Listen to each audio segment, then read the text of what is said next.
Sir ప్రక్రియను సకాలంలో పూర్తి చేయాలని బీఎల్ఓలు వినూత్నంగా అవగాహన కల్పించారు. నారాయణగూడ గాంధీ కుటీర్ వద్ద ఓటర్లకు అవగాహన కల్పించేందుకు మైక్ ద్వారా ప్రచారం నిర్వహించారు.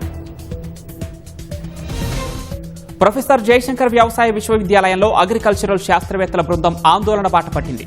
అడ్వాన్స్ ఇన్క్రిమెంట్ల ఉపసంహరణ, రికవరీ నిర్ణయంపై ధర్నా చేశారు. హైదరాబాద్ సక్సెస్ స్కూల్ కల్మా ఘటనలో బాలుడి డైరీ కీలక సాక్ష్యంగా మారింది. డైరీకి భద్రత కల్పించాలని స్థానిక బీజేపీ నేతలు పోలీసులకు అప్పగించారు. మాదాపూర్లోని మెడికవర్ క్యాన్సర్ హాస్పిటల్లో క్యాన్సర్ వ్యాధిపై నటుడు తనికెళ్ల భరణి ప్రజలకు అవగాహన కల్పించారు. ఆహార నియమాలు పాటిస్తే సగం రోగాలు దూరమవుతాయని తెలిపారు. కేపీహెచ్బీ హైదర్ నగర్ లో రోడ్డు దాటుతున్న ఓ వ్యక్తిని ఆటో ఢీకొట్టింది. ప్రమాదంలో రిటైర్డ్ ఉపాధ్యాయుడు నరసింహ అక్కడికక్కడే మృతి చెందారు.